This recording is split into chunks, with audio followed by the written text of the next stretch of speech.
Okay, I want to do a quick video before I go to work. By the way, hi, this is me and my haircut. This is my work uniform. What's up? Okay, so, check this out. A couple days ago, I went out on a first date kind of deal with some chick that I met at my job and everything like that, and things went really nicely, and you know, she's like, oh yeah, I want to see you tomorrow and whatever, and I was kind of waiting for her to text me yesterday, and it didn't happen. And I'm like, I texted her, I'm like, oh, I'm too broke to hang out anyways, so whatever, you know. I made a mistake there. Because I just got off of the Real Social Dynamics forums.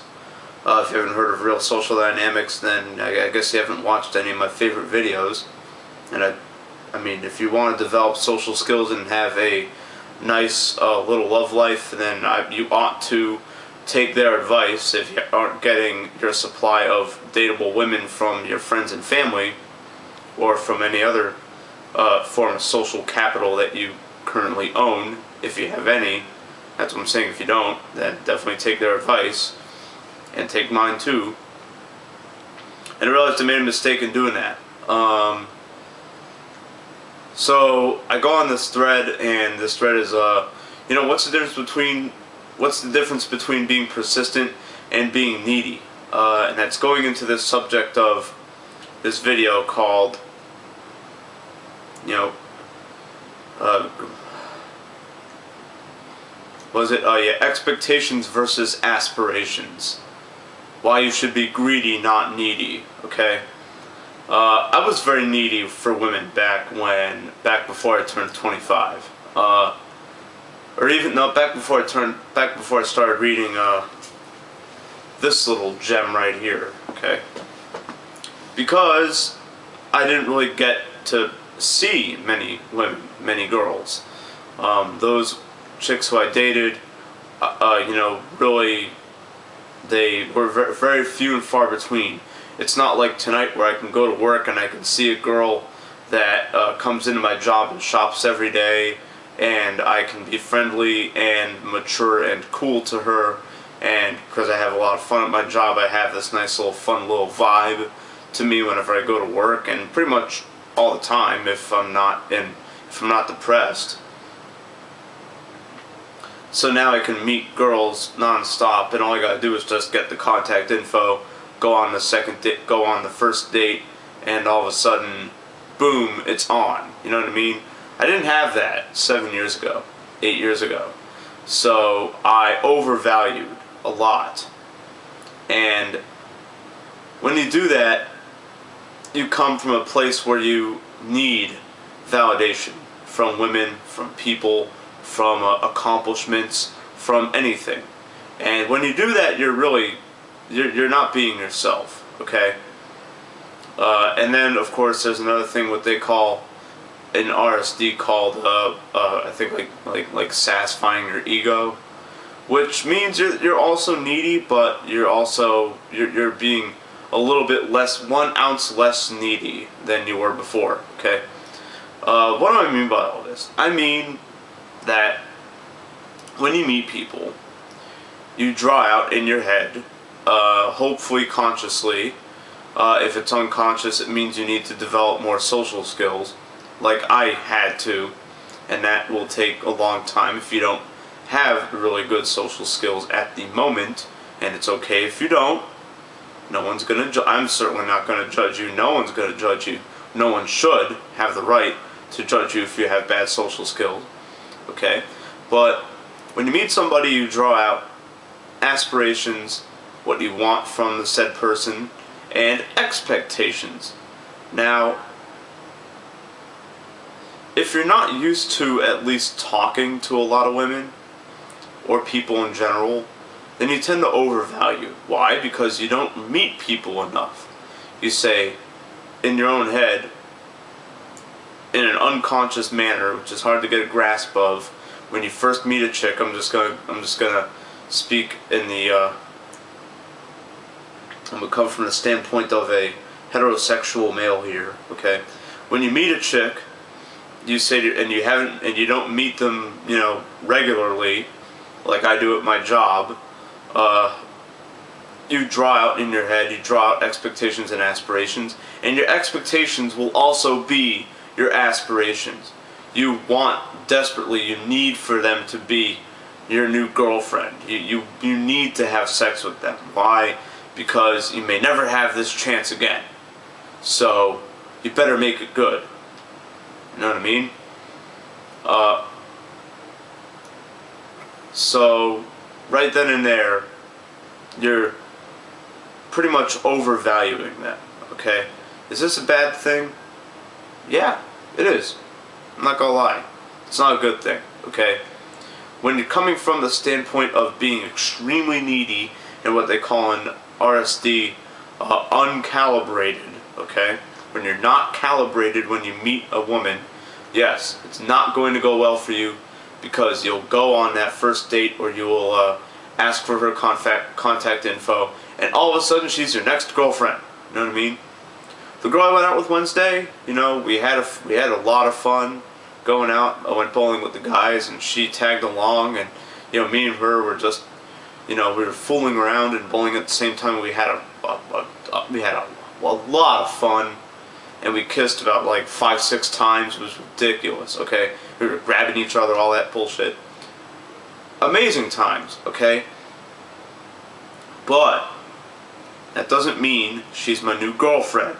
Okay, now if we have 5, probably something like that, 3 to 5 other nights like that, then she's my girlfriend. Yes, but no, first date does not equal relationship. Absolutely not. No, that's that. I think 90 out of 100 people can agree with me on that. Okay. If you don't agree with me on that, you know, post in the comments below why you disagree, and you know, let me have it. Okay? And here's what you can do to differentiate between your expectations and your aspirations. Okay? Think of meeting a new woman in your life as meeting a new friend or family member. Okay? We'll say my buddy who lives in Daytona Beach. Okay? My high school buddy who lives there. I can pretty much take a 5-hour drive and go see him whenever I want. But whenever I'm not really hanging out with him, why should I contact him? I know he's around. I know he's alive because he's posting on his Facebook. And I know that he'll text me some weird thing and everything will be cool, so why should I even bother contacting him? I'll contact him like once every like 2 months just to say, hey man, I'm gonna be heading up down to South Florida. You want me to hang out with you for a little bit? You know, or hey man, you know, what are you doing for Memorial Day? How about I hang out with you? Or, you know, Hope, what are you doing for we'll say for your birthday? You know, that kind of shit. What are you doing for the holidays? You know, that kind of thing. Same with family. My mom, okay? I talk to her like maybe every, we'll say, on average every like 10 days, just because I want someone to talk to, okay? I know I'm not going to see her, but she's extremely close to me, and she has been for the last 5 years, so I want to prove that. And so to prove that, I talk to her. Sure, we'll have conversations. My grandmother isn't the same because I'm not as close to her as I am with my mother. So I'll call her maybe like every month or so, just to see if she is still alive. as morbid as that sounds, okay? Same with my best friend. I mean, I'll contact my best friend, you know, maybe like once a month, just to be like, hey, how you doing? This really funny thing happened to me. I thought you might like to. I thought it would be funny if I shared that. Or if I need someone to talk to, yes, I'll text her saying, hey, can you call me? I really need someone to talk to. Or if once again, if I go to South Florida, I'll be like, hey, I'll be in town, let's hang out. You know what I mean? The way you contact your close friends and family should be your contact schedule for a woman you're trying to go out with. Okay? So this new chick I'm going out with, if I contact her today or tomorrow, you know, Am I going to be able to hang out with her? No. I'm broke. So why even bother? I can't be like, go on text and say, hey, what's up? We can't hang out, but I want to know how you are. Like, I'm not at that point yet. So why should I even worry about it? Like, let's go on like 4 more dates before I do that, you know? Now, if you're coming from the standpoint of validation, if you're going out with chicks to validate yourself and to make yourself look cool in front of your friends because all your friends have girlfriends and you don't want to be singled out because everyone's pairing off. Why? That's a waste of energy. You should never impress others. Okay? And that's what it's like. That's what it is to be greedy. Okay? When you're greedy with chicks, you want to go out with the most chicks you can with the least amount of consequences, and you know in your heart that that is not wrong. Okay? The woman I went out with on Wednesday, I texted like 5 other girls to see if they wanted to go out with, and she was the only one who really legitimately said, yes, I'm down for it. You know what I mean? Another chick said, no, I have to work.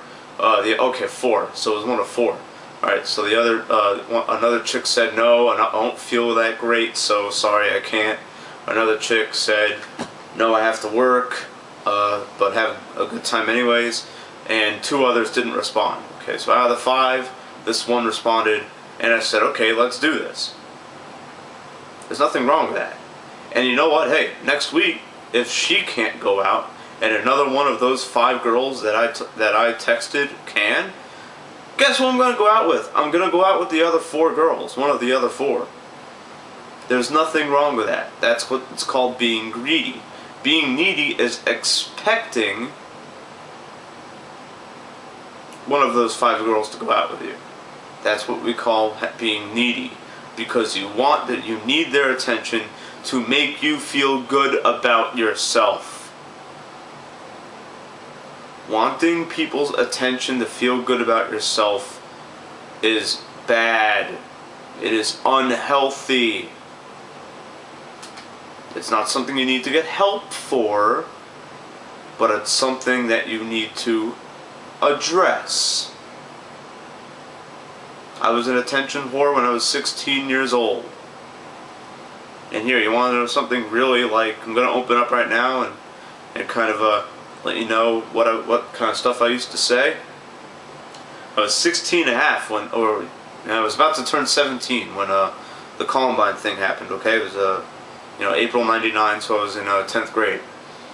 And I was 2 months away from being 17. And I remember, I was in journalism class, and they were like, what are your thoughts on this? And do you think this is going to happen anywhere else? And I raised my hand and I said, I'm just surprised, I'm just really shocked and amazed, and I'm kind of let down that it didn't happen in this school that we're in right here. Why did I say that? Because I wanted attention. I was like a wrestling bad guy. I was like a bad guy in wrestling. Okay, if you watch ECW, Extreme Championship Wrestling, there's a guy named Raven. I was kind of like him. I was also kind of like Brian Pillman and Taz. Okay, you Google /YouTube /Wikipedia those 3 wrestlers. That's who I used to act like. I was like a combination of all 3. I said crazy shit, and I was an angry motherfucker. Okay, and I loved the attention. I loved it. I craved it.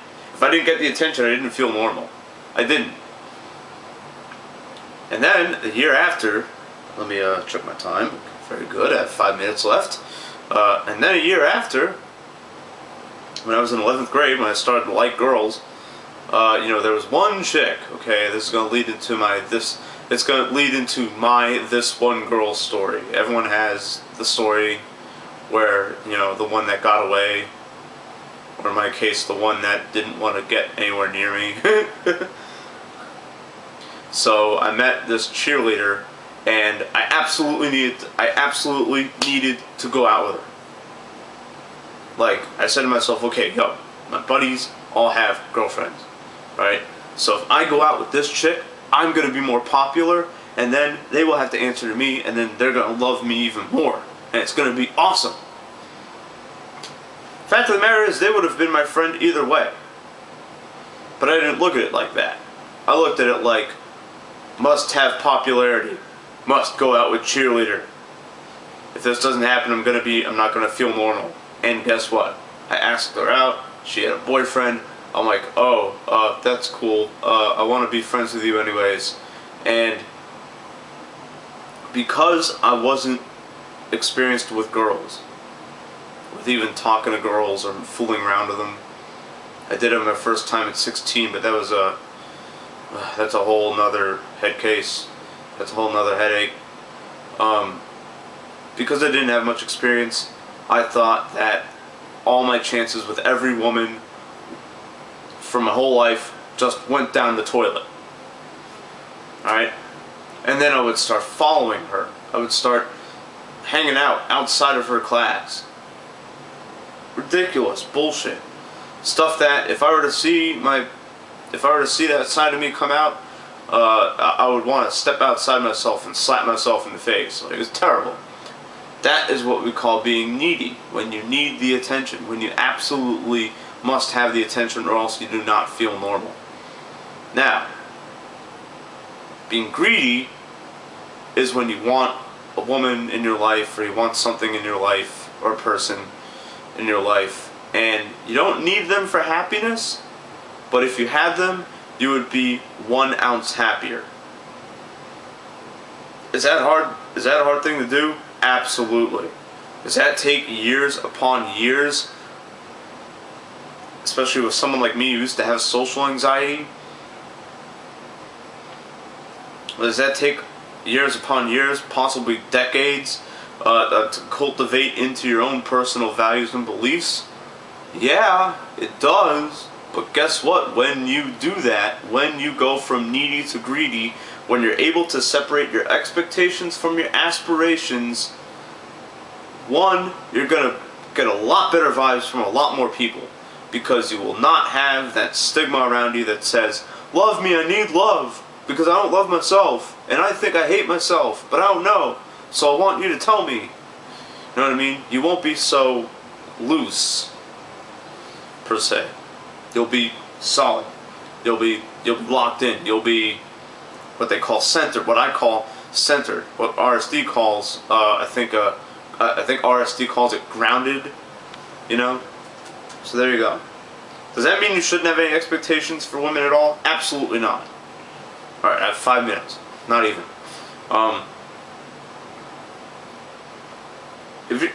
But it does mean that if you're gonna have expectations for women, keep them low and keep them to a minimum. Okay? When I meet a woman, I only expect I expect maybe one thing.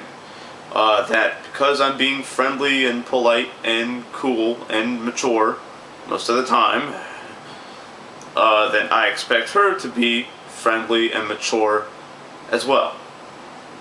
If I'm not friendly and mature, then of course, then I'm not expecting her, if let's say I make fun of her, I don't expect her to be friendly and mature back. I really don't expect anything. I'll expect her to be upset, we'll say. And then she'll laugh and I'll be like, oh, cool, she exceeded my very, very low and negative expectations. Some people don't like that. For some people it's not their style. A lot of people watching this are like, making fun of women, that's wrong. Wrong, wrong, wrong, wrong. You know?